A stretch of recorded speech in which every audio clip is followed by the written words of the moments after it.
I see the service, but I didn't know I could join virtually. Yeah, you can. We could you we it just makes you official, but we're on now. Man. It's okay, JT. You're in good hands.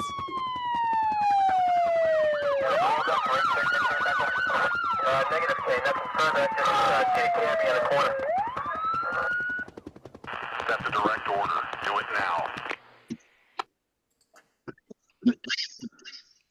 Good afternoon. Good afternoon. We are roll call. Today is Thursday, January the 9th, 2025. Roll call Black, White, and Blue for Better Relations. I'm here with Ty. I'm here with JT, Derek, Jamel, D, Rich, Cheech, Hi. and Jerry. And I guess others will be joining us, but we're here today to have our little show. I want to get us started with our intro moment of silence.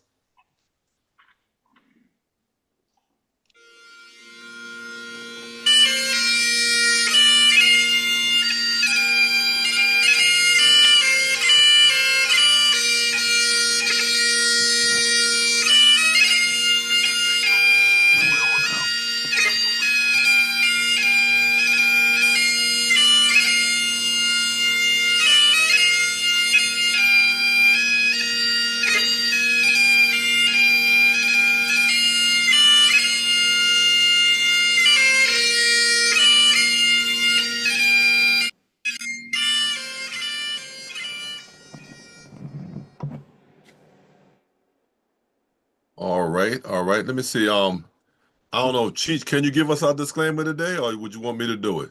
No, I can do it. Okay, give us our disclaimer, Cheech. Sure. Good afternoon, everybody. Thank you for joining us. Before we get started, we just wanted to go over a couple of things. We want to let you know that the comments and expressed concerns made by members of Roll Call are the opinions of each individual. They are not intended to be legal advice, recommendation, or suggestions. If you need legal advice, please consult a local attorney or your local police department. The laws change from village to village, county to county, state to state. So please do not take anything we say as legal advice. Also, once in a while, we may display videos or photographs. These are integral to spark our conversations. These videos and photographs are not the property of Roll Call. They're not intended to offend anybody. We get them from social media, so you all have access to it. You can find them on YouTube and Instagram and TikTok and all that social media stuff. So please know that they are not property of Roll Call. Also, everybody here speaks from the heart. We speak our truth. We don't hold back. So the language used by some of our members is very spontaneous. It's uncensored. It is not intended to offend anybody. So please do not take it personal. We don't on this panel.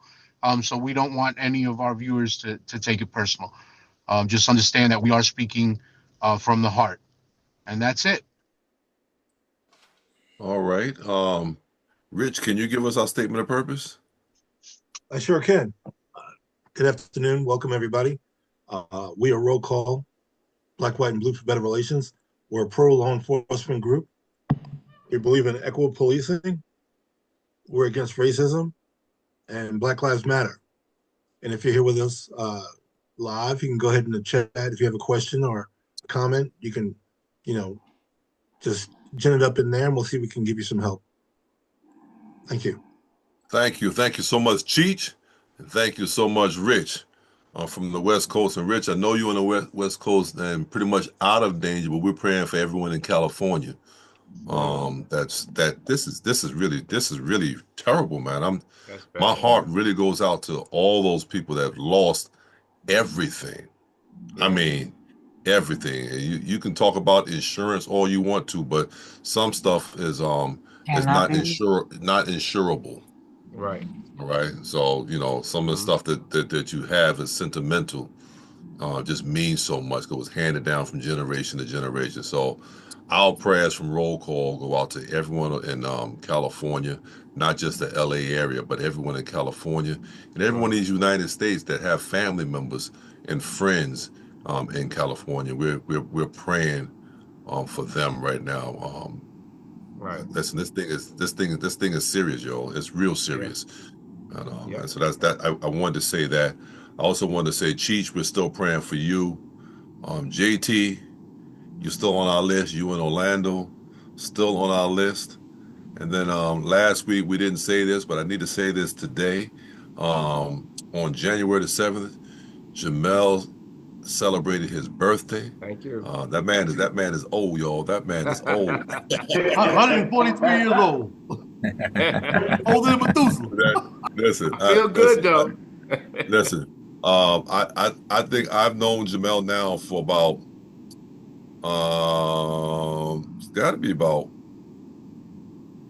40. Oh man, that long.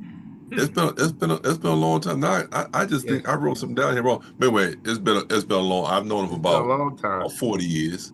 Yes, close sir. Close to it. Okay, and then speaking on that, today is also Law Enforcement Appreciation Day. And so we want to appreciate all the work that you guys are doing and all the work that has been done.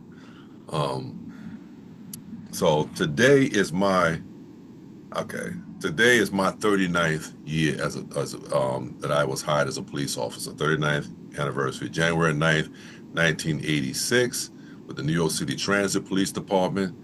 And on January the 3rd, Derek and Jamel celebrated 42 years as police officers. 42 years. Y'all don't understand that. 42 years. They were hired back in 1983. Right. And then you got then January 13th, you have Tyrone, CJ, and Mark that were hired 38 years ago for Tyrone and CJ. And Mark hired in 1982. All right, Mark? Or earlier. 82? No, 82. I was a baby in 82. 82. Watch him out.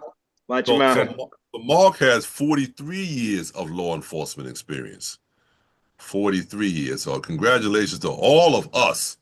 Yes. That are celebrating today. All right. And anyone else that was hired in January, we congratulate you.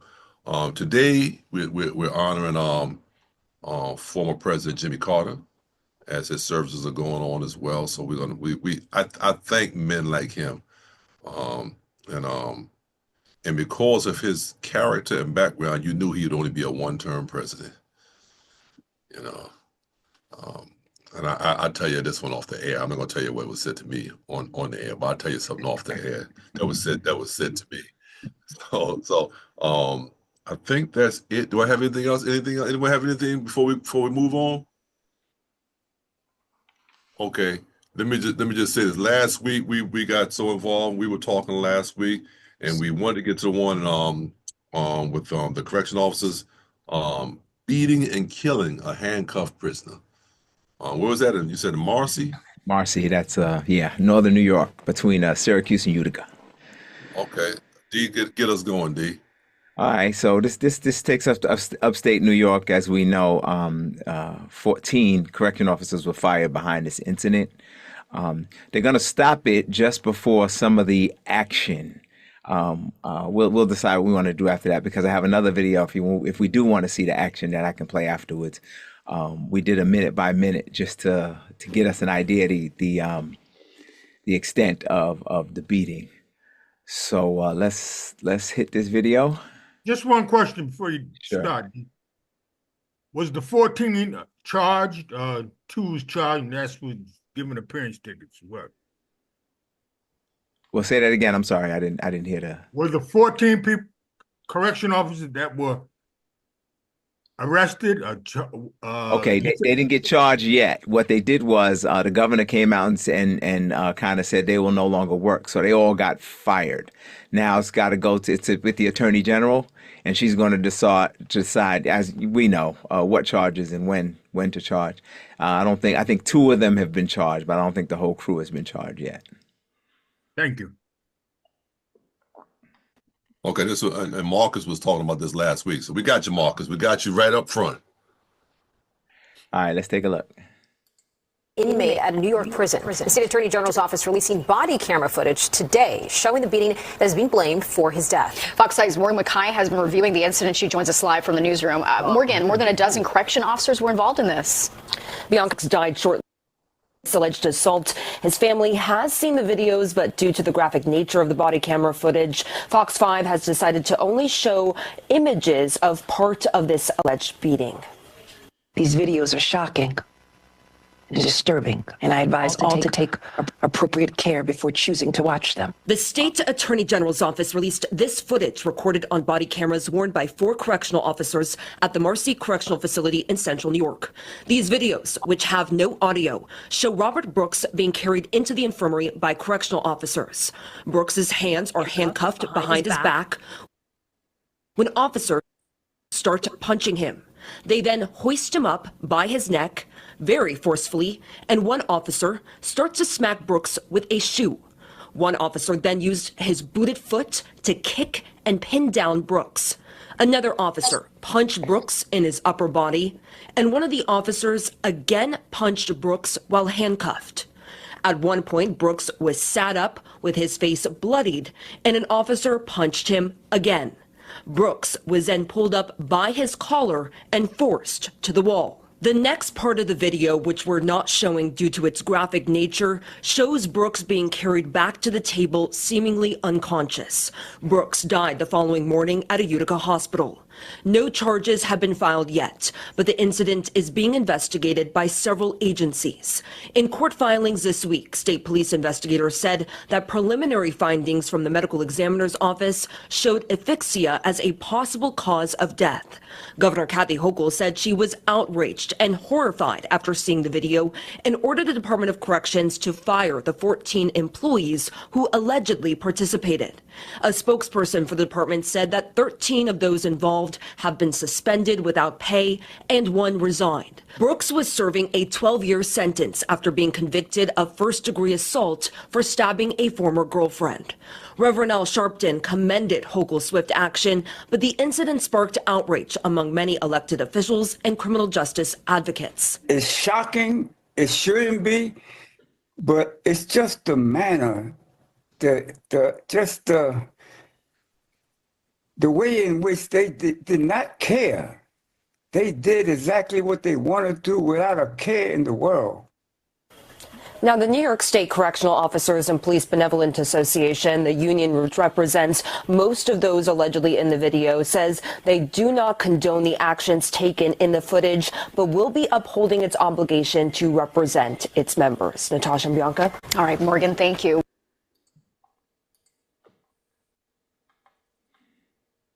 Terrible, terrible, terrible. Cheech, you got it. Jamel, you're right behind him.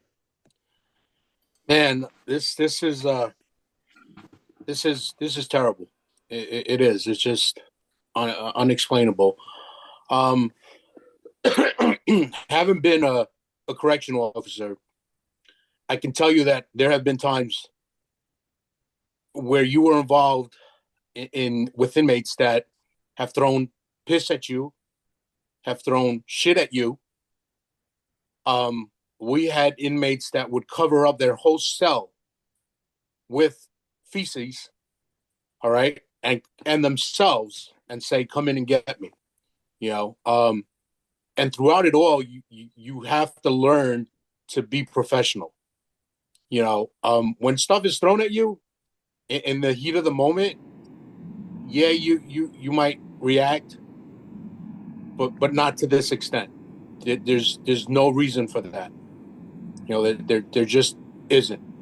You have to remember the oath that you took, and you have to remember not to take things personal and to be professional. you know, when you look at the video, you see that it's not 14 guys in that room, but I'm sure that is because others that might have been there and witnessed it that you might not see on the video and didn't do anything, you're just as guilty. If you don't stop them, intervene somehow, then you're part of it. You know, even supervisors that might not be there, if they sign off on the paperwork of whatever these officers wrote on that paper, because what happened and what goes on paper can be two different things, those supervisors are liable also, and they will get jammed up. You know, so that's probably why there's 14, and more than what was in that room. But there's no reason for that. That makes us all look bad. I hate that, but these officers had no reason to whatever happened prior to. There was no reason to take it that far. All right, Cheech, I think officers, I guess he's really agreeing with you, or you agreeing with him. He says, Cheech, beating someone's A is one thing, homicide is another. Just saying, and that's true. That's I mean, even beating someone's behind is it's off limits as well. You know, it is off limits. You know, we're supposed to use force to get a person under control, but not just to beat someone's behind. You know, right. Once they're under control, they're not a threat. Right. Jamel, D, and Derek. Yes. Good afternoon, everyone.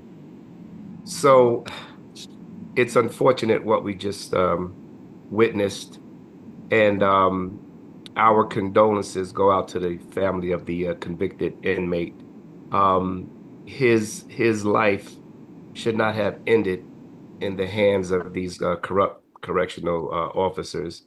And like Cheech was saying, that even though the count thus far is 14 that are going to be reprimanded in some kind of way, I believe also I read that he was being taken to some location facility for some type of, I believe, medical treatment. So also you probably have the individuals there that were trying to administer whatever type of medical assistance that they were trying to do.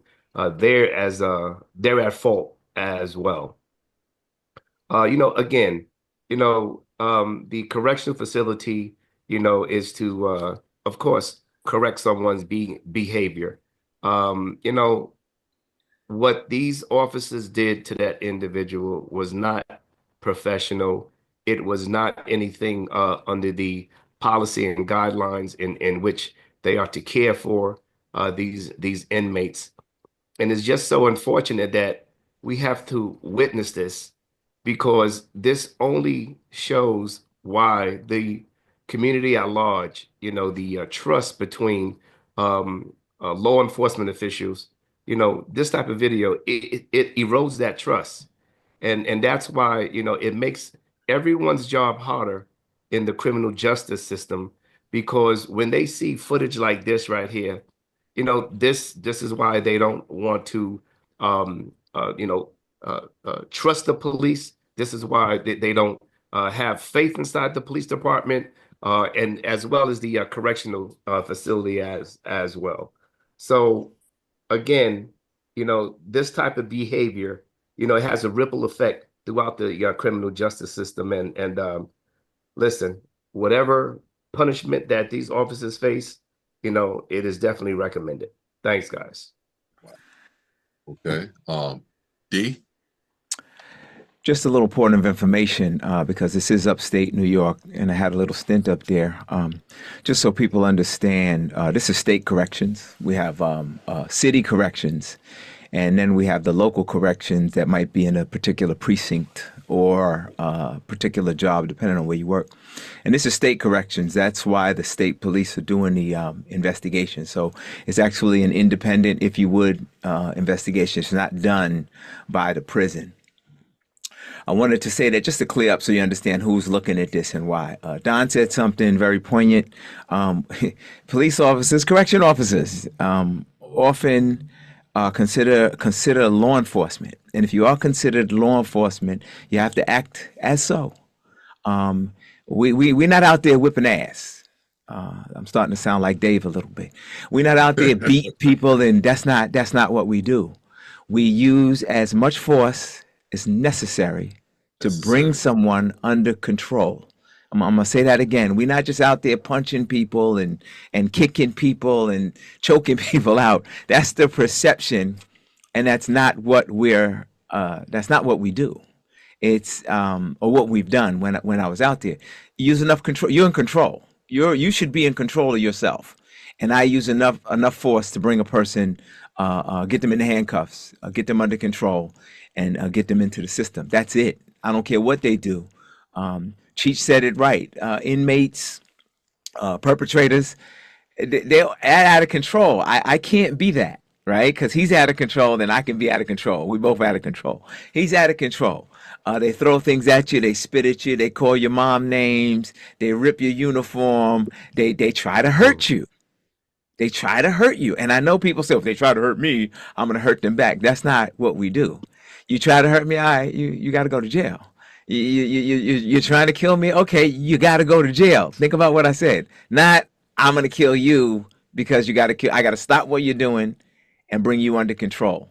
And sometimes that's how much force you need to use. Sometimes it's the ultimate force, but they meet.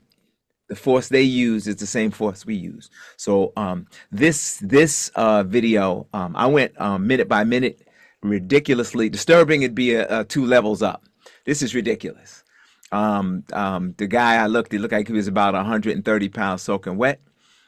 I'm trying to see in my mind where there was no threat. So we didn't get to see the beginning, but he was dealt with outside, and then he was having a conversation. You guys know the way they talk. They'll insult you.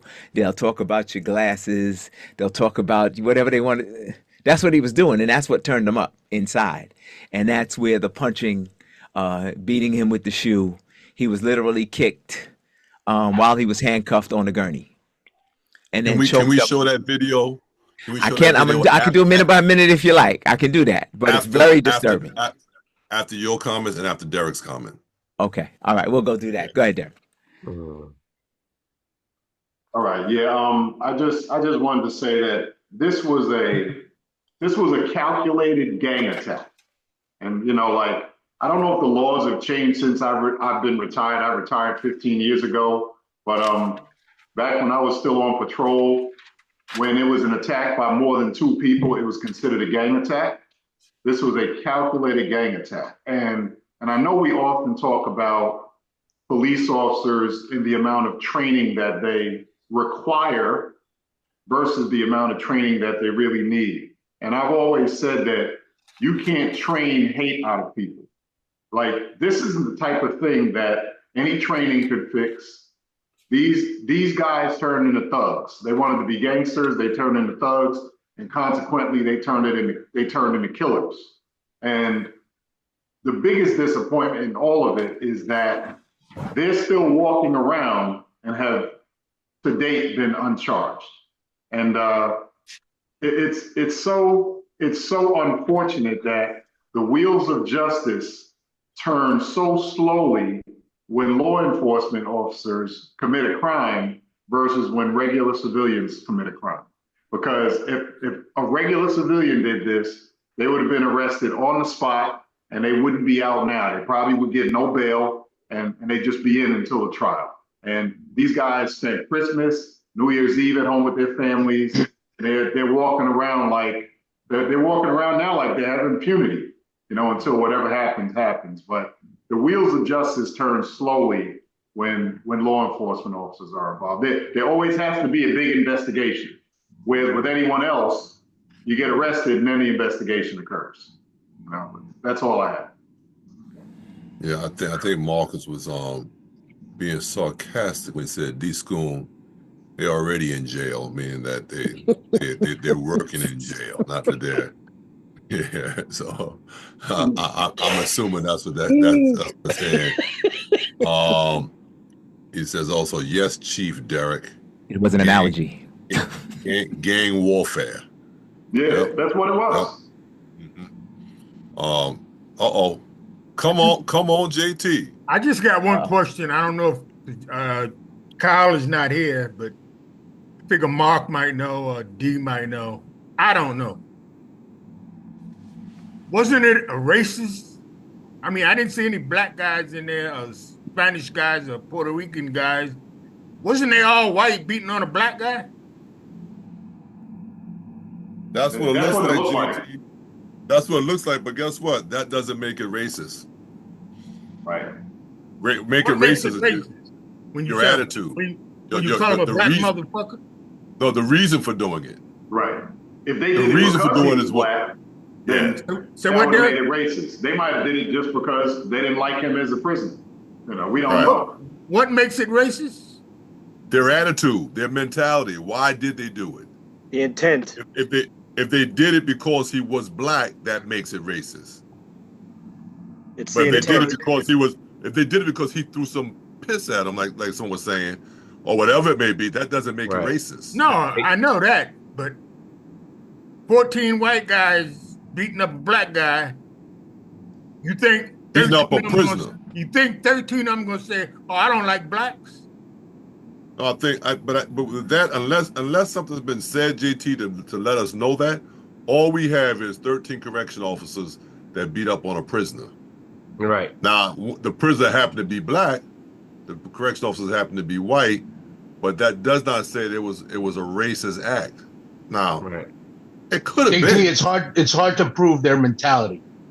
Right. We can see, and we kind of, it's kind of obvious, but you can't prove that Hey, they were JT. doing it because of them.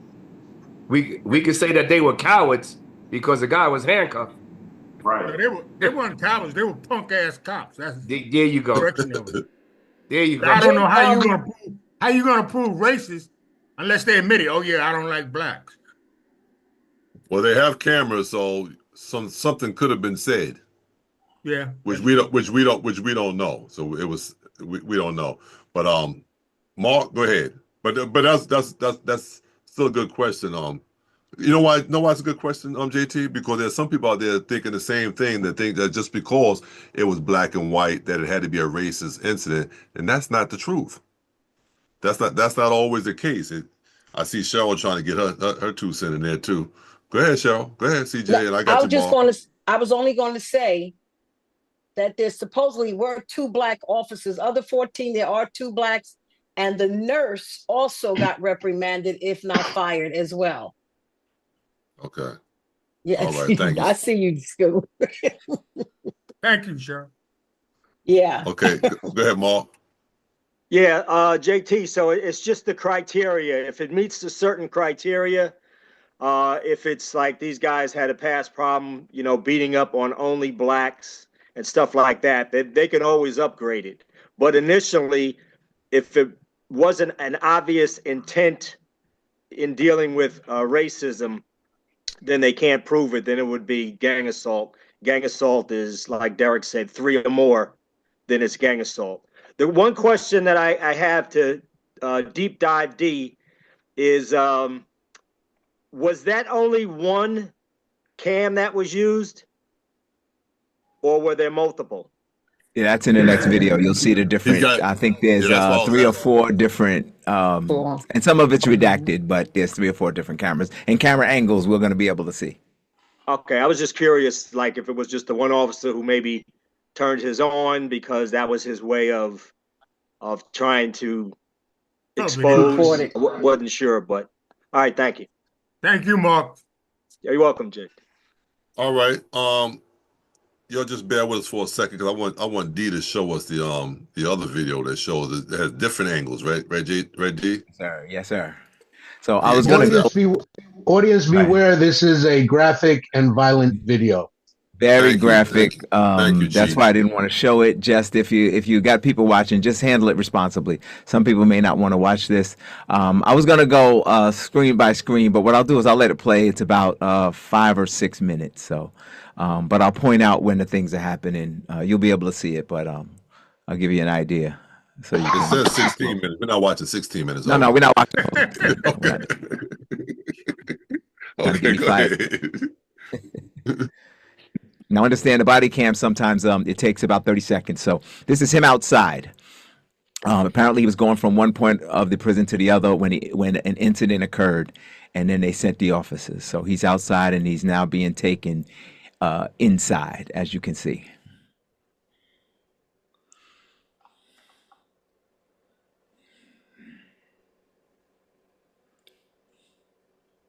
Now it's going to take them a while to walk him inside. So at about 1:37, he's going to be actually in the infirmary. So that's when you might want to pay attention. Another 30 seconds or so.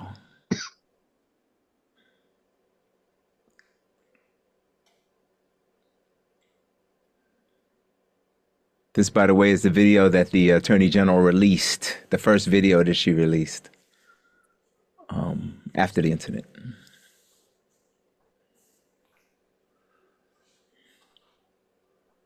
Okay, it's coming up.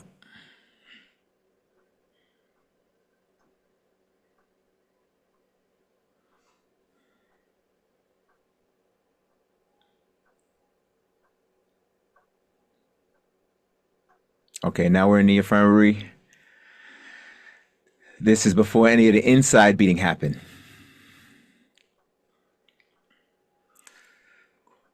If we look at 2:21 in about 30 seconds,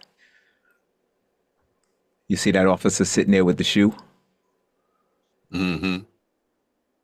And be advised, it's some of it's redacted, so it's going to go black and come back.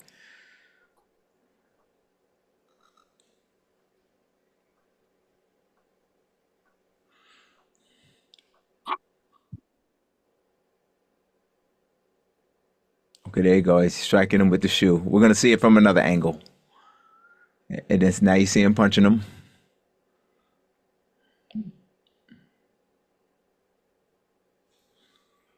As you can see, these other officers just standing around. At some point, somebody should have said something. And there's actually a sergeant standing right by the gurney. So now we see his face. He's obviously injured, and I'd say partial of the way out. So past here, there's not much else necessary. And now we see him getting kicked by that first officer. Oh, And now kicked and punched. Kicked by the first one, punched by the second one. And I don't stand the Still need looking to. for that mysterious black guy.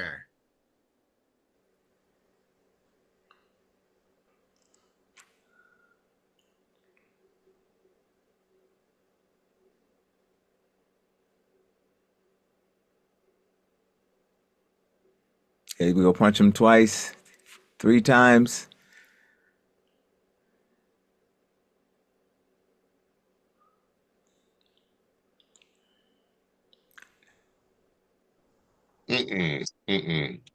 Now trying to give him a sternal rub. That means he's out. They're trying to rub his sternum to bring him back, and you see him start to breathe and move again.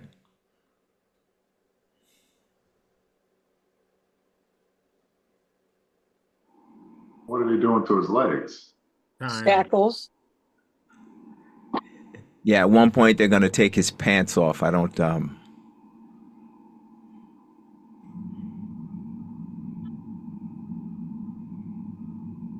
We can get an idea from this angle what condition he's in.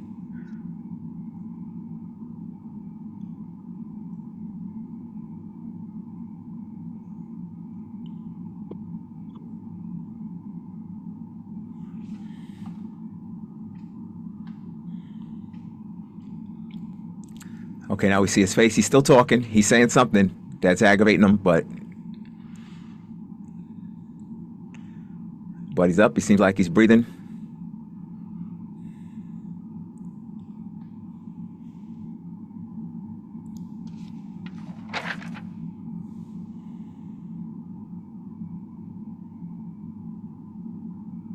He gets hit again by that second officer.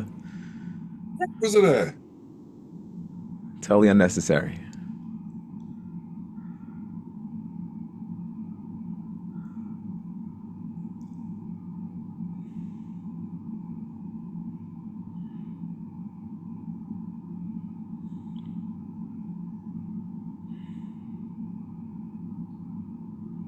Look at his stripes on the first Yep. guy that struck him. Got years, He's man. a 20-year veteran. Yeah. Stupid. And I'm gonna let it play a little while longer because after they pick him up and then put him back on a gurney, that's when I'm going to cut it. So there are other angles, but that goes into the 16-minute part. See, now they pick him up, and we can see he can barely stand. Oh. And they're actually putting him up against the wall. Oh. Yeah, I'm good. Okay. No, but you. Okay, That's no, cool. I'm not telling you to stop. I'm not telling you to stop. You stop when you're ready to stop. Okay. All right. All right. Well, we all recognize the punishment phase.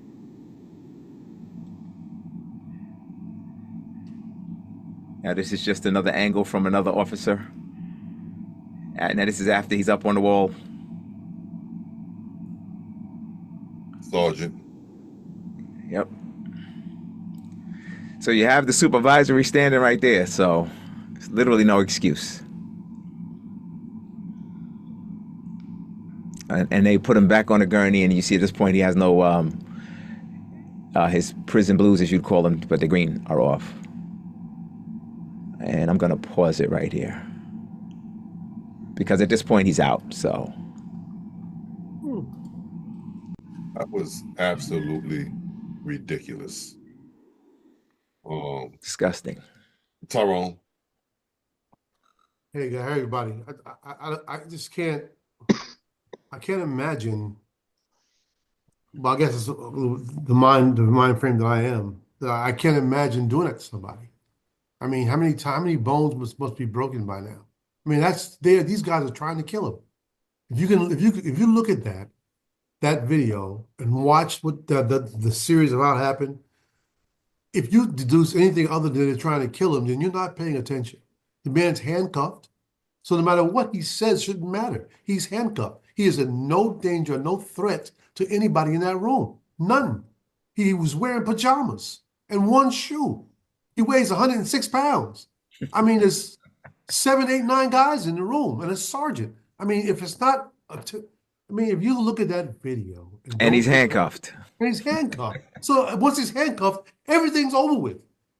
Lay him on the gurney, and I'm saying he wants to say, you know why? I'm going home tonight, and you'll be in cell block C. So I say put all those guys in Gen Pop, Cheech. Yeah. I say put them all in Gen Pop, all right? And turn the lights out and see what happens. I mean, that's just it's unbelievable. The sad part about it is, guys, that we've seen this over and over and over again. And someone did say it earlier that it won't be expedited, unlike if it was a general civilian. It's just so unbelievable to me, man. Your turn, Jamal. Please say All right, something. Jamal then Rich. Right. What I definitely want to piggyback on what Ty is saying, because if our good buddy Jim was here, he would be saying how that it's a possibility that on the horizon, Trump may privatize these facilities, and what we see here in this video will just be commonplace in these institutions. And by the grace of God, we have the auspices of like the governor's office and any other entity that oversees these correctional facilities. Well, yeah, we could get a handle on what's going on soon as they happen, like we hear at this Marcy facility. But if these correctional facilities become privatized, boy, we're going to be in for a whirlwind of hell, because we may not know what goes on inside these institutions. And I just pray that that they don't privatize the correctional facilities, because if we see what's going on now and we have the oversight of the governor, then forget it. Thanks, guys. All right, thank you, Jamal. Rich, Dave, and D. Yeah, the Attorney General checked out this footage and she's well aware of what went down. So I believe, even though the wheels are turning slow, I think there will be some justice. There will be punishment to these correctional officers, people involved that didn't say anything. I think it will happen. It's just moving slowly, but it'll eventually happen. So there will be justice for this individual that was killed. But also there's a mindset that many professionals have talked about, that police officers and correctional officers that are patrol the worst neighborhoods that are the most violent. Correctional officers in the worst part of cell blocks are the guys that are in for life and very violent, and there's a gang mentality. They find that the officers become as violent and aggressive as the people they actually are in charge of to maintain. So there's a back and forth between those certain people that are in the position of power to go above and cross the line and become more violent and decide they're going to be the punishers. See, with law enforcement, our job isn't to punish, it's to get somebody in control, go through the process, take them to jail, no matter what they've done. We have nothing to do with punishment. But as you can see, in these jails, these prisons, these correctional officers go into a punishment phase. So if you do something as vile as throw piss or feces or whatever you're doing, well, those officers are going to punish you. And that's not the position to punish. So there's a thin line. There's a psychology involved in it too. No excuse for these actions. And I think justice will prevail. I'm with you on that, Rich. I believe justice will prevail also, even though the wheels of justice are moving slowly. And I think they said that none of them are in jail right now, right? So they're walking around, they're home, they're with family, they're doing what they have to do. But that was hard to watch. That was hard to watch. Go ahead, Cheech. I'm sorry. Yeah, I was just going to say that, the first couple of years that when I was on, there was an issue with a lot of officers that would get assaulted, and the DA's office would never want to press charges. They always said, well, that's just, they're in jail and that's part of your job. Even when we had feces and urine and you were spat at, you wrote your reports, they did not want to press charges. So officers at that time, would really get upset at that. It has changed since then, and they now, the DA has pressed charges on inmates when they assault officers or when they, do things like that. But at the beginning they didn't, and that upset a lot of officers. So yeah, I think some officers had that mentality. Well, then I'm just going to take care of it myself. But I go back to, well, this is your career, this is your job. You took an oath, and you have to be professional. You can't take things personal.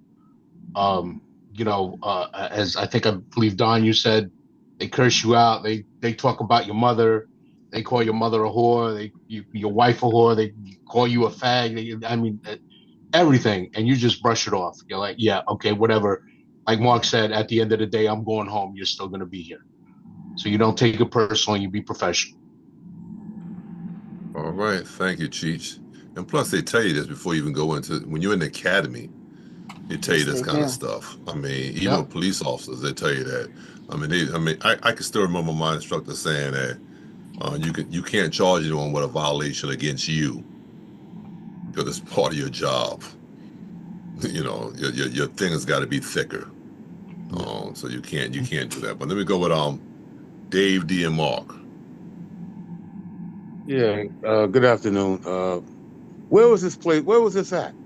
Marcy, New York. It's Marcy Correctional for this, like Utica, between Utica and Syracuse. Okay. Jamal said something very important. In a few weeks, man, when this guy Trump takes over, more of this stuff is going to be happening.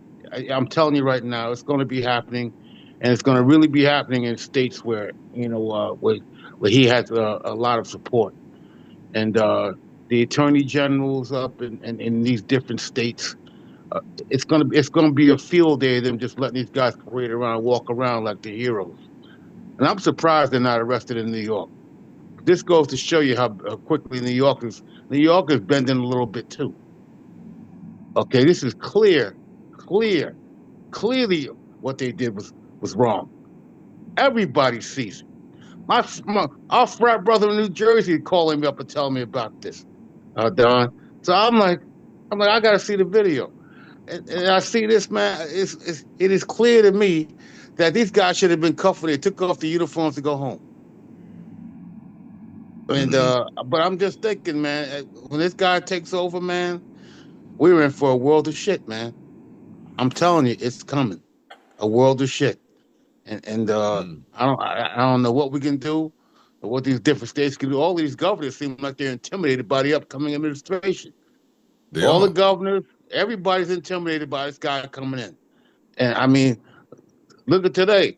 He's sitting here blaming, he said Gavin Newsom is responsible for what happened in California, period. You know what I mean? Now the guy's defending himself instead of like getting the help he needs to fight these fires.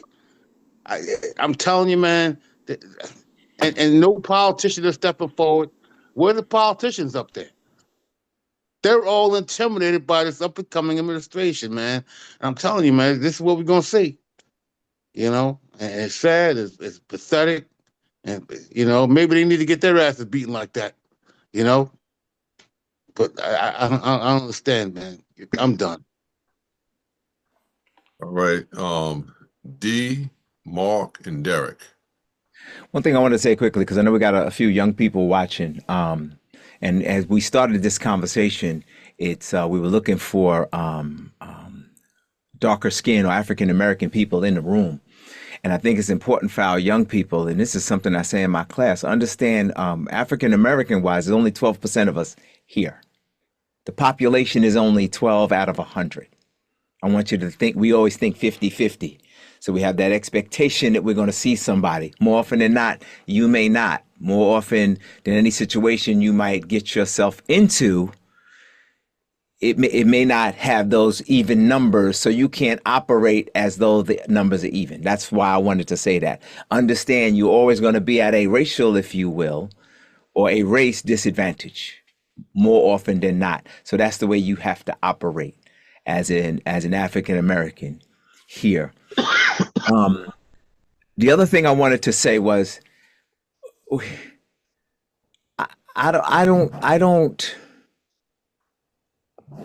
we have legislated ourselves here, guys. Let me be clear. When I became an investigator in 1991, I put the handcuffs on my own guys. They're watching. They know they used to hate me. When something happened, I was in the back room. You come out, they tell you arrest him. If he did something, if he had a uniform on, and at the time of 357 Magnum, they said, Schoon, go arrest him. I didn't want to. I ended up working with that guy, but I had to. But we're at a place now that we can't do that. We have civil service laws and rules and regulations and 24 hours, and you can't ask them questions. It wasn't like that. And I want us to understand we have legislated ourselves into the now we're going to get upset that these guys went home at the end of the night. Well, that's where we are, guys. Everybody has rights. Everybody has their own perception of reality. Everybody has their own truth. And we have mucked up the system so much that the accountability is way down. And yeah, these guys might get arrested at some point and go to trial at some point. But more often than not, probably not do a minute's time. And they all deserve it. All 14 deserve to do life. But as we know, life ain't life.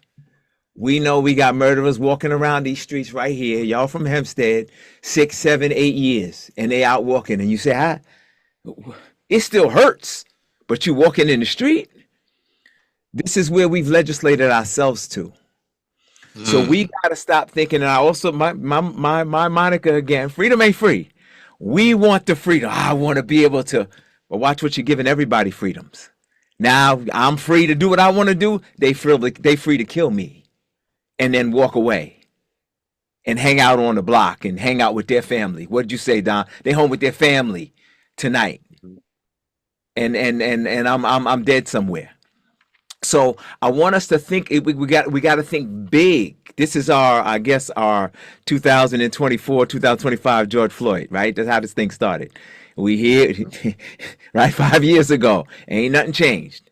We here again, and we're going to see this more and more and more. If we don't stop thinking, okay, let's change all the rules. Let's make it, because then everybody, we're 12%, 88% get them rules too. And That's 9 true. times out of 10, you're going to be the victim. And then what happens? I'm done.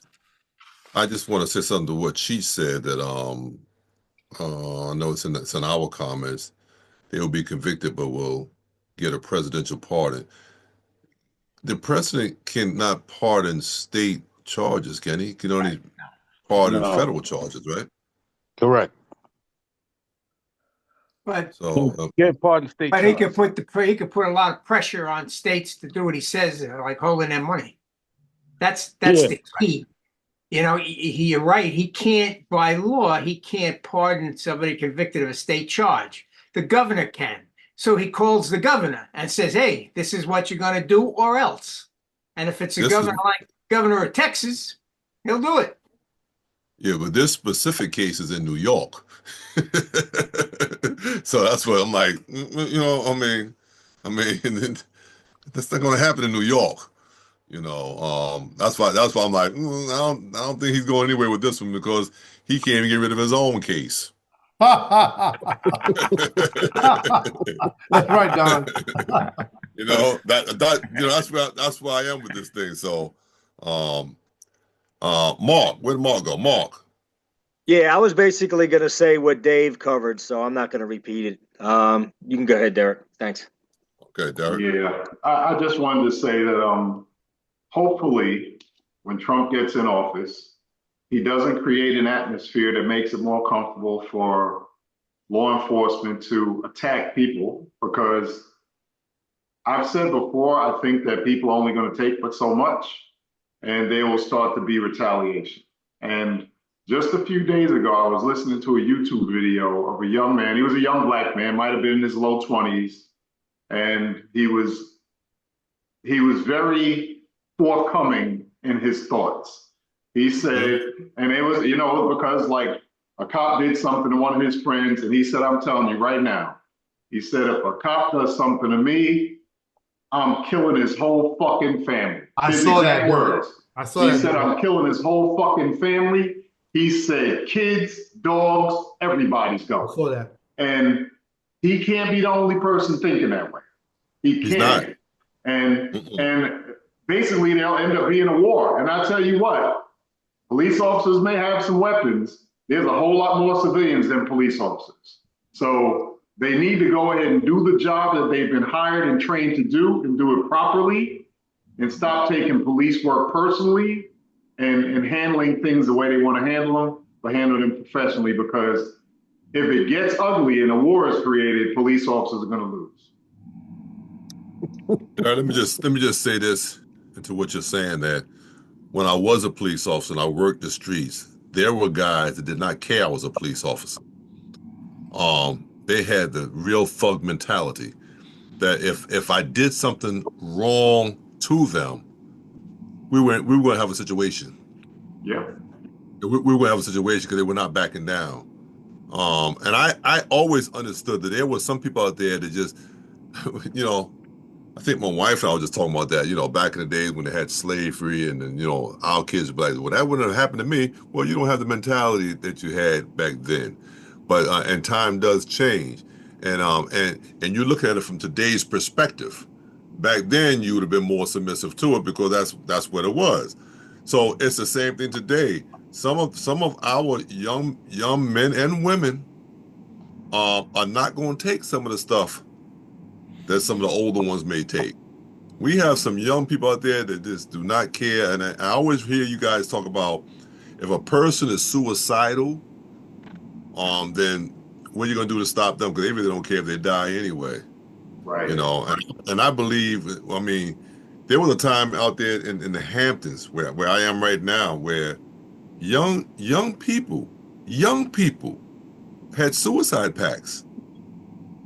I mean, we had a whole bunch of suicide. I mean, to where it's hopelessness. There's no hope. And when there's no hope, people will do anything. Yep. And you'll find even with law enforcement that there's some people out there that don't care about law enforcement. Matter of fact, there's some people out there that hate law enforcement. And they will do things to hurt you without you even seeing it. Now, of course, we don't advocate that at all. But let's not be crazy and act like they're not out there, because they're out there. All right. Let me get Tyrone and then Mark. Hey, thanks. I've been saying all along, and I think Jim always recognizes I've been saying this, that since Trump was nominated, I started saying that the problem is going to be the violence on the street level.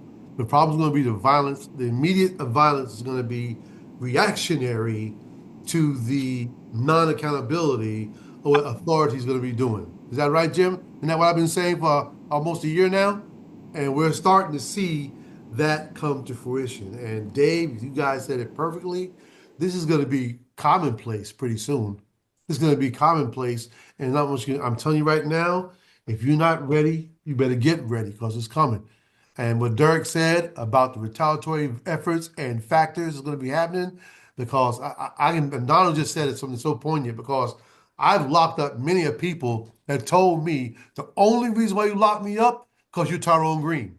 That uniform don't mean shit to me. So I know I know you when you play ball with me. I know you when you grew up from the Hill. You were always a cool dude in high school. And I don't want to go to jail, but I know your mom. I know your dad. I know your brother. So I'm not you. The only reason why these cuffs are on, Ty, is because you're Ty. If you would have been anybody else in uniform, it'd been lefts and rights. I was told that. Donald, am I telling the truth? How many people? Absolutely. Absolutely. I mean, so I know for it. And that was like 20 years ago. And now the kids today don't even think about that. I mean, I used to walk on the, Donald will tell you, Pilar and I walk on the island of Peninsula Boulevard. It'd be like 30 people fighting. As soon as me and Pilar got out of the car, everybody starts dispersing because it's me and Pilar. Not because we're cops. No. Because definitely not because of that. Green and Pilar. Everybody starts dispersing. So I know, so that's how it was 20 years ago. These kids now, man, they got a 5-minute mentality. That video game, restart. That's the mentality they have now. And I'm telling you, it's going, let me tell you something. I saw that video, Dirk, you saw with that guy. Mm-hmm. It gave me chills, man, because it wasn't bravado. It wasn't trying to get no likes. He was meant like, it. I'm gonna get everybody I can until I die. He was speaking straight from the heart. He wasn't loud. He was speaking straight from the heart. He meant it. He meant it. One of these and cops, he said animals, children, everybody's going. Parakeets, he didn't care. He said if somebody kills one of these cops kills my brothers or kills and he said grandparents too. Grandparents, he said everybody. Yeah. Get your house in order. Let me see. I got Dave and JT, but Dave, you go first, and JT, and I got you, Mark. I got you, Mark. You know, your hand is up, but these two got the fingers up, so they kind of like jumped the line. I was gonna just say real briefly, Donald Trump already told us all, including our listeners, what he was okay with this behavior. He said that in Suffolk County, Long Island, in front of the Suffolk County PD. Yeah. He already said it. Yeah. So it's coming. Don't be so kind. Yeah, he already said in front of all those cops, bang their heads against the police car, against the police car. He already said he's okay with it. He's okay with it, and I mean, he's just okay with it. And these governors, and Kathy Hochul too, she's intimidated by the man too. Let me tell you something. I can see right through her too. Eric Adams, he wants to become a Republican now. I mean, come on, just to get a pardon. I'm telling you, man. Trump is okay with this shit, and everybody's wearing horse blinders up there now. I'm done. JT, I'm sorry. Go ahead, JT. I got you, Mark. You have to match JT. I just want to piggyback on what Tyrone was saying. because I rode with him for I think the last 2.5 years of my career. And Tyrone was like, I hate to say God, but he roll up, things disperse. I had to take a girl down by Bradley Park, who I knew her mother went to school with her. When I rode up with, I think it was my partner, Ricky, they want to still fight. And I'm telling them, break it up, go this way, go that way. She wanted to run up on me, talking about I ain't going nowhere. She's on the hood of the car in cuffs. I take her in. But when Tyrone ride up, they like he spraying Raid or something. JT, but you're right, though. He's all right. You're absolutely right. And it was the same with Pilar. Pilar would walk up into the school, and kids I was having problems with because they didn't have the relationship with me they had with Pilar. Exactly. Pilar would walk up in the school, and because she was Pilar, everything stopped. Male and female. So Donald Pilar stopped. she trained me, and she told me the secret was learn their names. That's it. Know their names, make them feel like you know who they are. Even if it's just their last name, it'll change your entire career. Pilar told me that my first day of training. Yeah, and personal. I started getting personal touch, and that was it. Yeah. Mark, I hope you wrote it down. What was it, Mark? Go ahead. Come on. Well, first I gotta apologize. I didn't see their hands. I just thought you forgot me because I took my hand up down. I'm writing down over here. I got you. I appreciate it. The only thing I wanted to do was really piggyback on what Derek said, and I think that was such a great point. I just want to remind even our law enforcement officers who are listening out there, we've said it before and I'll say it again. The police department is more effective when we have the public backing us. And things like this, even though everybody keeps every time something happens, there's always cops. These were correction officers. These weren't cops. However, everybody gets the blame. We understand that. We have to stop making it bad for each other. Okay? You cannot be, I don't care who you are, you cannot be an effective police department if you don't have the public backing you. There were times, there's guys on this panel where the crap hit the fan, and if it wasn't for that, you couldn't get to your radio fast enough. Somebody was calling, yo, you better get some guys down here.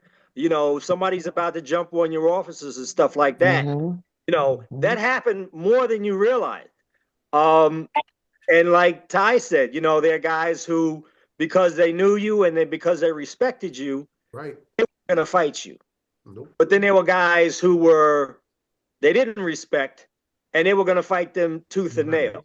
Right. And trust me, you do not want to go through your 20 years or whatever years you decide to work fighting every day. I don't care how bad you are. There's always somebody out there better. Me and Donald have been in many a gym where, as strong as Donald was, there's somebody up in there who roll up in there and lifted more than him, lifted more than me, lifted more than anybody on this panel who's in the martial arts, whatever. We had a guy who was a civilian who used to work by himself on terrace. That's right.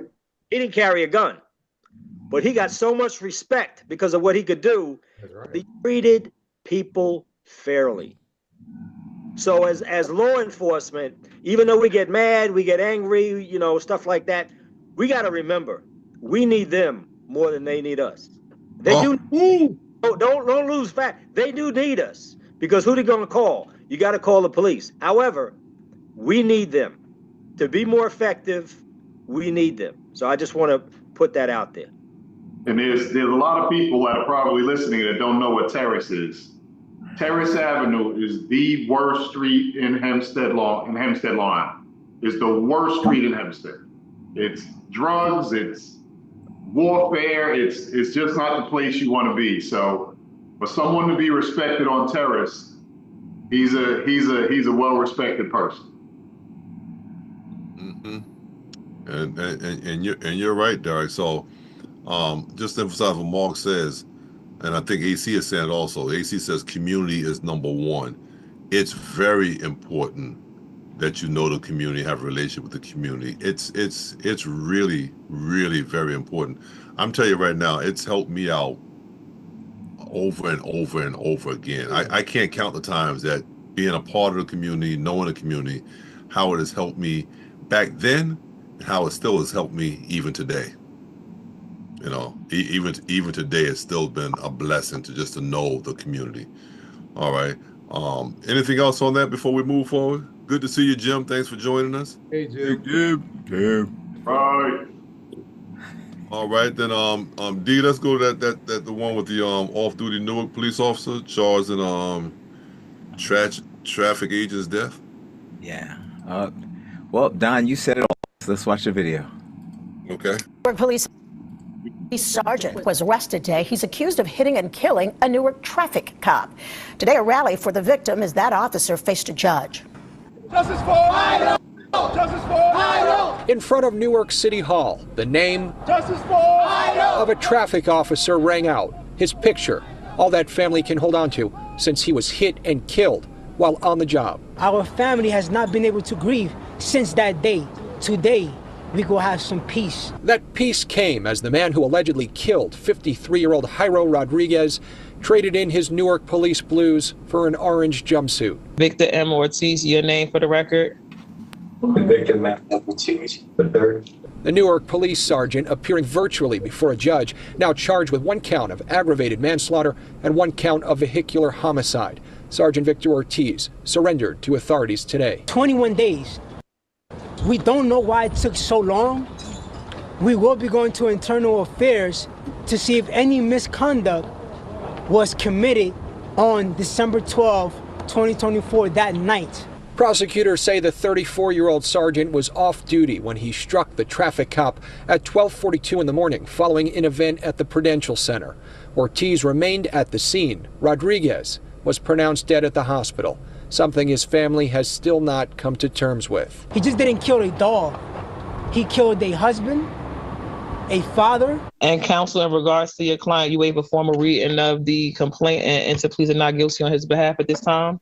I do, Your Honor, yes. Ortiz was placed under strict home detention, only allowed to leave for court and to go to church. Rodriguez's family with only this request. The proper time is given to this person that made these reckless decisions. The sergeant's lawyer saying in part, Sergeant Ortiz and his family offer their thoughts and prayers. While we have yet to receive or review any discovery in this case, we trust that when the same is provided, it will show that no criminal culpability exists. Anthony Carlo, Channel 7, Eyewitness News.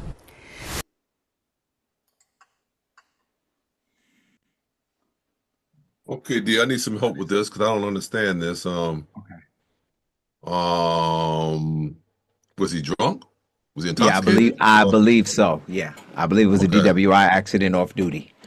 Okay, all right. I'm like, other than that, it's an accident, which I don't understand. But go ahead. Yeah, but this is when he was charged. So the accident happened a while ago, but this is actually, I guess they had to go through, jump through the hoops to get him actually charged, because after a DWI, there's so many questions of how you want to apply the law and to who, and then him being a police officer. So that's what the big uproar was. He was also not just the police officer, he was a sergeant. Yes, sir. All right.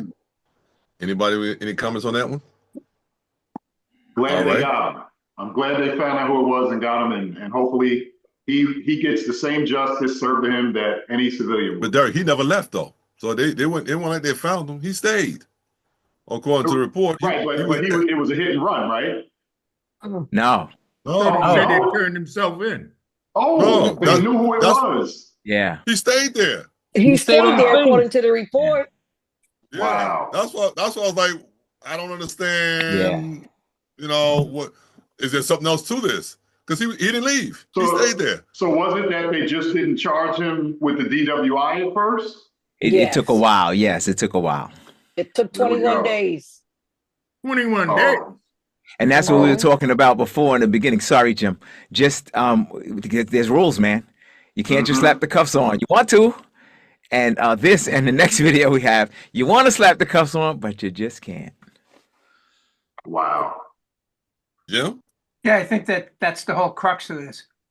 The community sees 21 days goes by. If it is a DWI, then it was obviously DWI at the scene.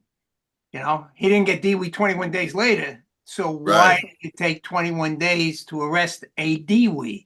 And, you know, being a cop, I guess that's the whole cover-up community thing. And it's a lot of questions need to be answered.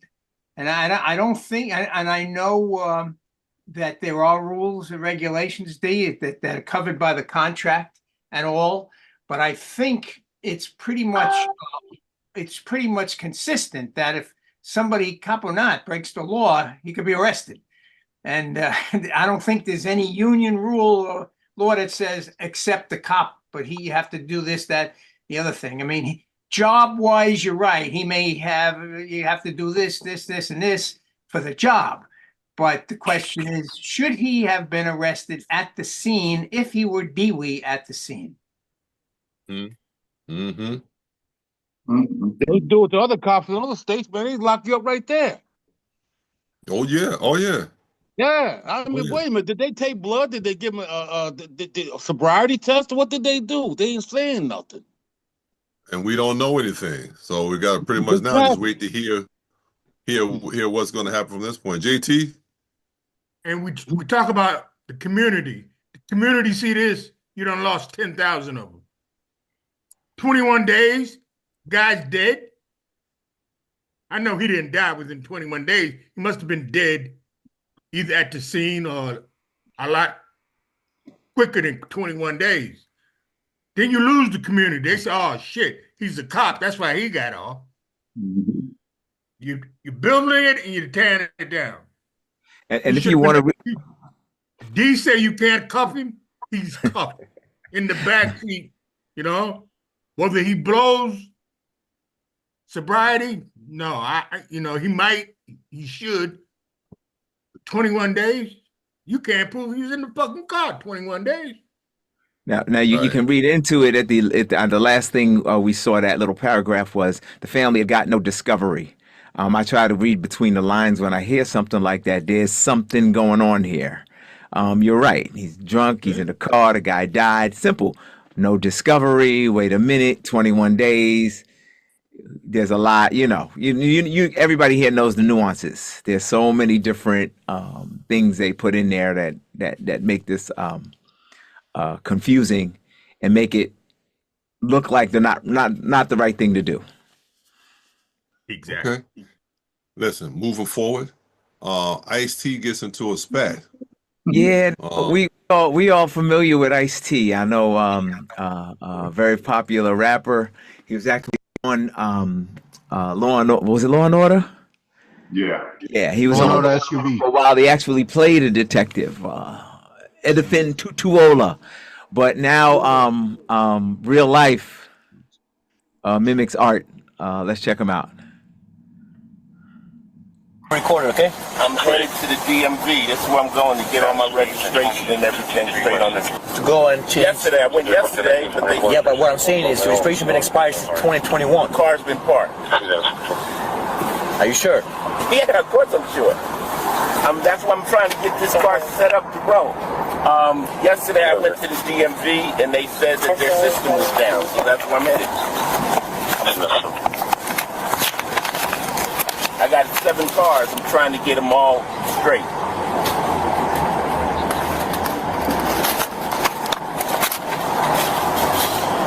You say you went to DMV yesterday? They said the system is down? Yesterday, yep. What time was your appointment yesterday? I didn't have an appointment. They just take me. You didn't have an appointment to go to DMV? I don't need one. Why is that? Because they know me. You could have drive without a vehicle who was registered and get this one registered. Can I handle this? You gonna take me to jail? I'm not gonna take you to jail. Okay, can I park the car here and walk to the DMV? I'm gonna tow your vehicle. No, you're not. You're not gonna tow my vehicle. Let me park my car right here. You're not gonna move your car, sir. You give me your keys right now, and I'm gonna tow your vehicle. No, don't touch me. Don't give me like that. Give me my paperwork. Get this on camera. This Dave, I'm a foot away from DMV. Keep your distance. You are a f***ing asshole. I'm not an asshole. You've been an asshole to me. I'm an asshole. I'm trying to get to the DMV. I showed you all the paperwork. Let me start recording your dumb ass. So 5-6, start the hook and start me out the unit. Sarge, what happened, Sarge? What's up, Sarge? Hey, what's going on, brother? How are you? I'm trying to get to DMV to register my cars. Okay. I got all the paperwork and everything there. I asked the officer, could I just go over here or even park my car so that I could walk over there and get all my paperwork together? He says he wants to tow my car. All right, give me a second. Let me find out what's going on here, and then we'll figure something out, okay? Okay. All right, you're, like I said, you're going to leave the car here and just go to DMV. I'm walking DMV and handle this. So, but you do know your registration is expired and your license too. Right? That's what I'm going for. Okay, I'm just letting you know that I didn't know if you just knew your registration was expired. You got both. I got everything. Okay, all right. All right? All right, no, I'm good. All right, you just the way he steered me, I was going to park the vehicle, no tickets issued, but just next time show some respect. That's all I got to say. I don't have to. Oh Lord! See, there's a problem right there. Listen. As a person that gave out tickets, he would have had a whole lot of tickets. Yeah, I was saying that. 3 or 4, at least 3. He would have had my autograph so many times. He would have been like, "Yo, I know Butler."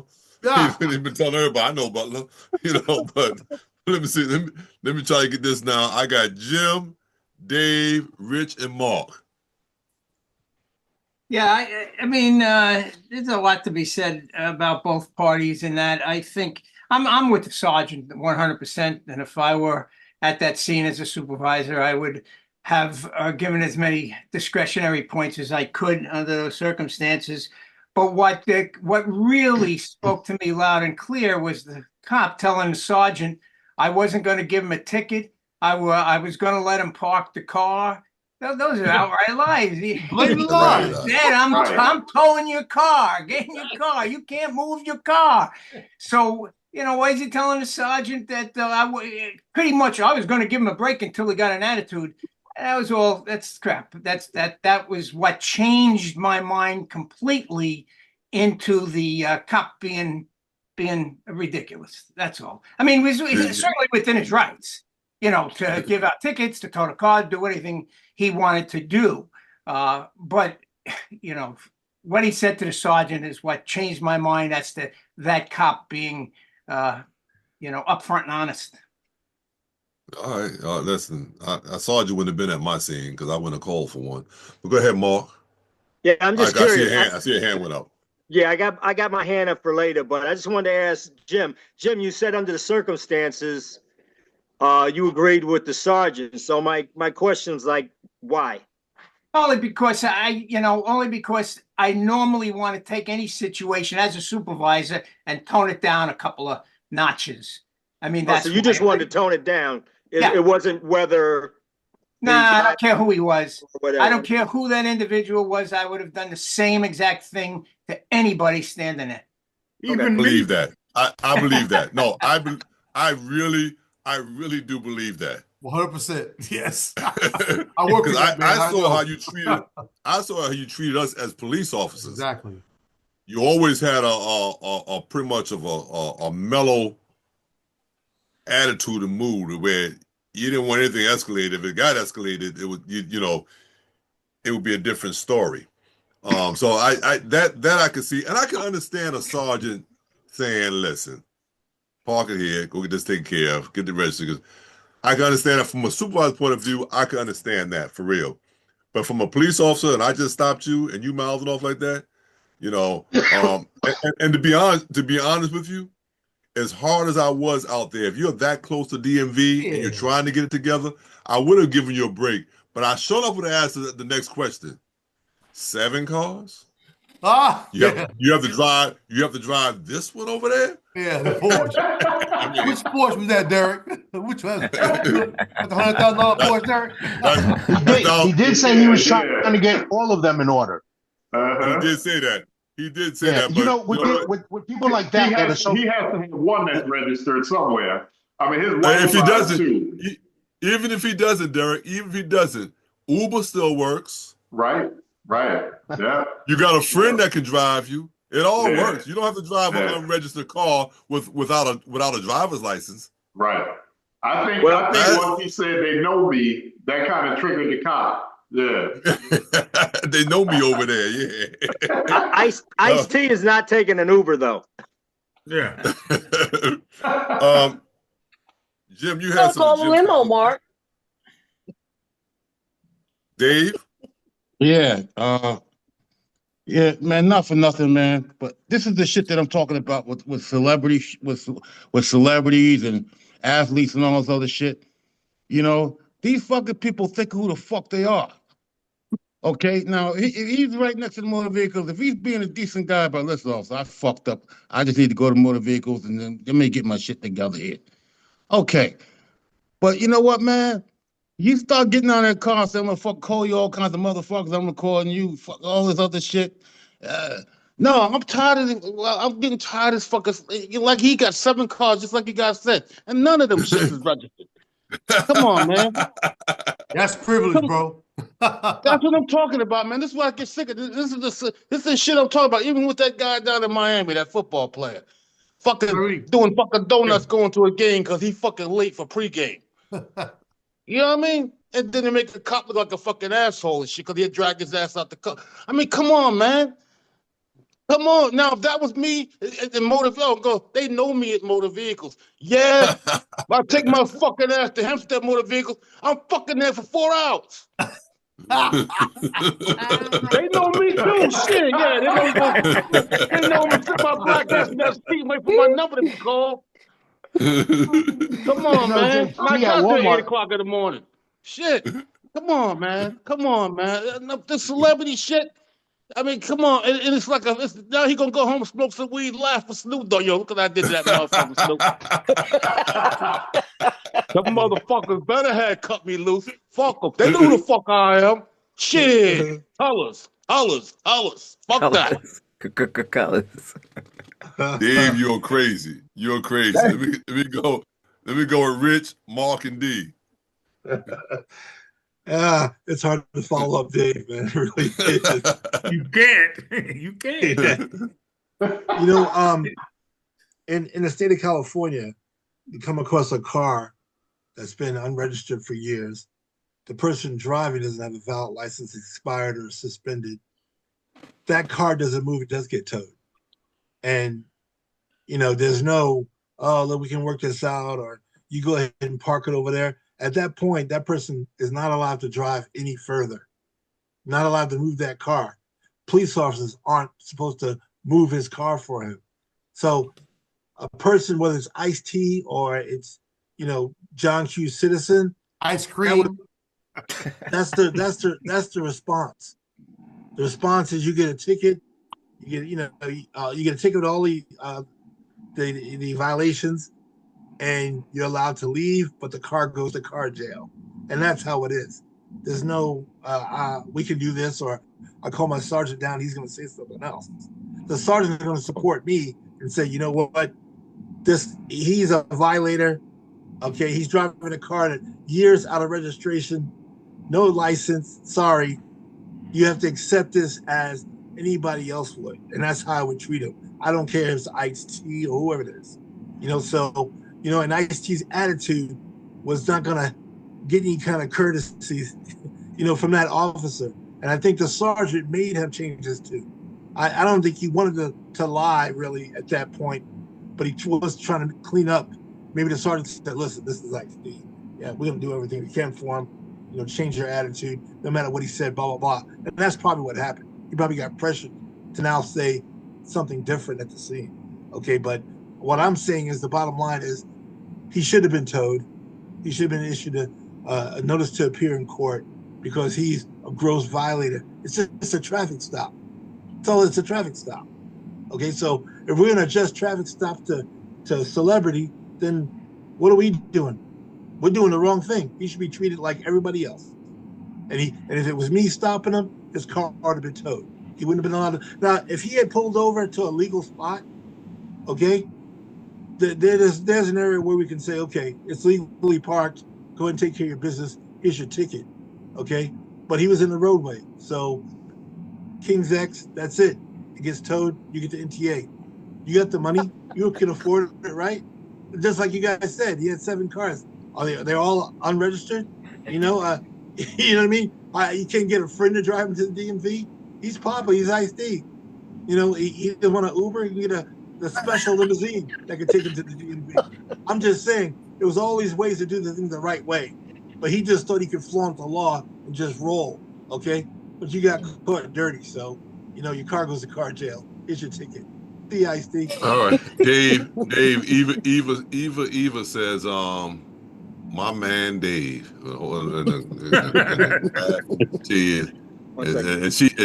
She's retired corrections officer. I see Ty's hand is up, and I got Mark D and Ty. Ty, you going twice? That's Go what ahead, I'm man. ready to say, Rich. He worth $65 million. He could got a limo to take his behind to the daggone DMV, so that's not a good excuse. Now, I think that because the sergeant got out of the car so complacent and recognized who Ice-T was and spoke to him and listened to Ice-T first, that's why the cop didn't tell the truth. I think if the sergeant would have walked out of the car and walked to the officer first and did what he was supposed to do as a sergeant, I don't think the cop would have lied to him. I think the cop saw the sergeant's body language and said, "Oh shit." The sergeant said, "Ice-T, how you doing?" Like what will do. So that's what I think happened. But I agree with you. I mean, I understand what you're saying, Rich. Instead of California, if the law says be told, I ain't got no choice. The law says be told. But in New York, I know he lives in New Jersey. He lives in New Jersey. Oh, so they're in Jersey. Yeah. Oh, so I don't know what the law is there, but I know where I was. I mean, many of sergeants and cops and people I know, I've driven the car to the precinct for them and all kind of stuff. So. Oh yeah. We've done stuff. We've done stuff to take care of people. Oh, I mean, yeah. Because first of all, not just to take care of a friend or somebody, but sometimes you're like, you know, the guy missed it by a week. A week, exactly. You know, like. Oh, you're 30 people in DMV. And he's right, and he's going to correct it. So I'm like, but I'm just saying, my whole point was I'm looking at it from like the enforcer part that I used to do. Listen, you're not gonna out talk me right there. I mean, you're not gonna make me put my pen away because your hair on your back raised up. Not when you roll, flat roll. That wasn't what was gonna happen there. Now we have some discretion, but even an unregistered car parked legally is still illegal, isn't it? Mm-hmm. So you still got the same situation. If you pull up into a legal spot with an unregistered car, the car's still unregistered. So you still have the liberty of snatching it. That's so private property. That's right. Hey, Rich, can you call for your own toe in California? I got some hands. I'm oldest. I'm the oldest one here, all right? No, Jim's here. I'm sorry. What you say? Give me some respect. I'm old. Oh, respect on my name. Can you who you barking at? I mean, who you barking at? How much money he got? Suppose he wanted to call his own toe. Got a problem with that? Him calling. Can't do that. Toe? No. Oh God. I'm towing the car because the car is years out of registration and the driver can't drive it. Yeah. No, but another tow truck can tow it. No. I call the tow truck. No, because if Rich is responsible, Rich can't have someone else tow the car someplace, and he's responsible for it. Why is Rich responsible? Because he's the one making the stop and he's the one giving the impound. It's a traffic stop. It's a traffic stop. Right. It's a traffic stop. We all know that. It's a traffic stop. Right. You threaten somebody. You don't threaten. You tell somebody, I'm gonna tow your car. He said, all right, man, I'm gonna call my own tow truck because tow truck drivers fuck up your car. You know that. He don't have that option though. He ain't in control. I'm just asking California. I don't know. He doesn't have the option. In the state of California, I know states are different, but the state of California has no option to call his own tow truck. You don't have it in New York either. You don't have one in New York either, Rich. You don't have it in New York. No. I just asked a fucking question. They call them Mr. Tibbs. I got 5 shots in my fucking gun. 5. Listen. You only got 5? I mean, in California, you cuff people, put them on the curb. You don't do that shit in Hempstead. No, we don't. We don't. Okay, so a traffic stop in California is a lot different in New York. And he told us exactly what he told us exactly what he would do. I'm asking him. I know what he said he would do. But he said it was a law. Was there an option of him calling his own tow truck since Ice-T is rich. If it was me, I would call a fucking cab. Rich. No, he can't call his own tow truck. He can't get valet. That's all I asked, Rich. That's all I asked. Oh, I'm not arguing with you. I'm cool. I ain't trying to get shot. Listen. The other. Ty, you good. I ain't gonna shoot you, Ty. All right, good. Our time is about up. I got Mark and D, and I got Tyrone somewhere up in there. No, I'm done, man. I'm done. Okay. Now y'all scared y'all gonna get shot, huh? All right. So I think Dave said it best, and I agree with him, and I also agree with Rich. And New York is the same way. And just like Don said, if the guy's car was unregistered for a week, something where you could be like, okay, something happened, maybe a death in the family, whatever. But a couple of months, and then you're driving without a license. We in Hempstead, we've had many of an uncar. We call them uncars. Mm-hmm. Everything is unregistered, uninspected, Unlicensed. unlicensed, Uninsured. Cars, and you get them off the street. And the fact that it was Ice-T, he was given preferential treatment. And you know what? He didn't deserve it. He had an attitude when he got out. He disrespected the cop. I don't even care what the cop said. And I don't really care that the sergeant showed up and did it, because the car, it was too much time.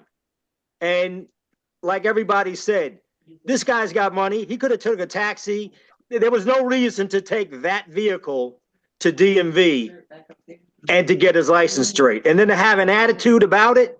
No. And if I was the boss that showed up, I would have called the tow for him.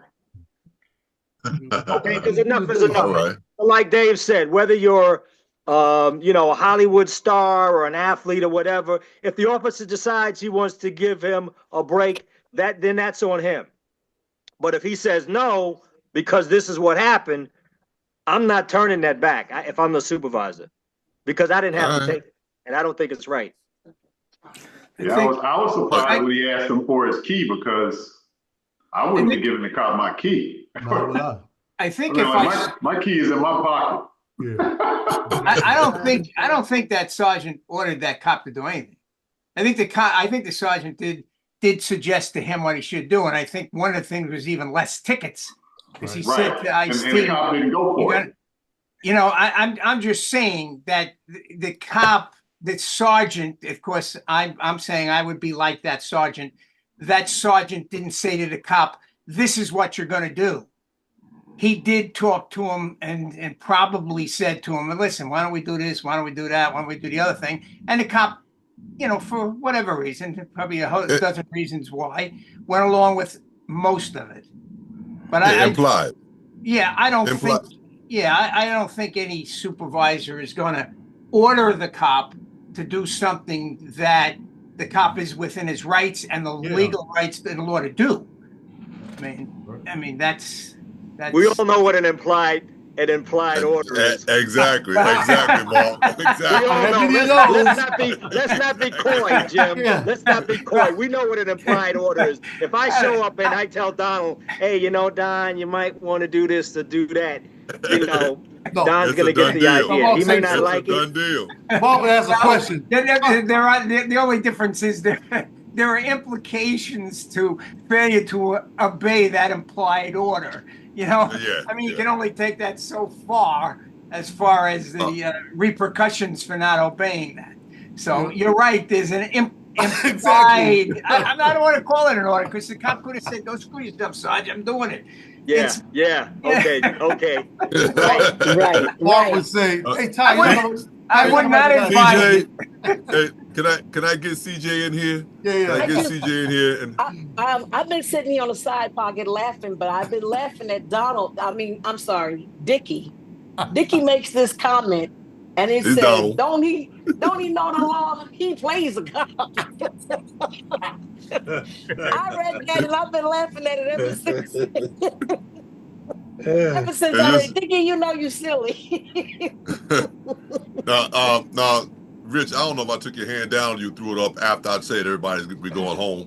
But you know what? We're having a family conversation, so I wanted to check, but I didn't want to be rude and Go roll over somebody. But Go ahead and wait. Rich, and then D's got the last word, y'all. D's got the last word. I got you, D. now it's on D. He's after me. No, he already had it, but his hand hand comes down.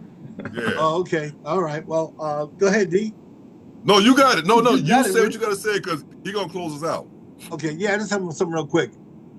I don't know if people, don't realize that aren't police officers, but the police officers here know, at least, where I worked, if you run something with dispatch, okay, and the result comes back, vehicle expired for 3 years, driver's license is suspended, or it was expired as well, everybody listening, all the cops can hear that I'm on a traffic stop and this is the result. Now they know what the action's supposed to be. So at that point, you got everybody listening. What are you going to do? You're going to do what the law requires. That's where I'm from. I don't know. I'm just saying everybody's listening. The results come back. Just like if you run a car and it comes back stolen. Everybody knows, hey, that's a stolen vehicle. What are we doing? Do you know what I mean? So you can have your discretion if you want to, but you'd have to justify that with everybody listening. Why'd you let that go? And then you get a reputation of being a person that doesn't follow the law. You constantly giving people breaks. That's not what it's about. Okay, so you have to think about that as well.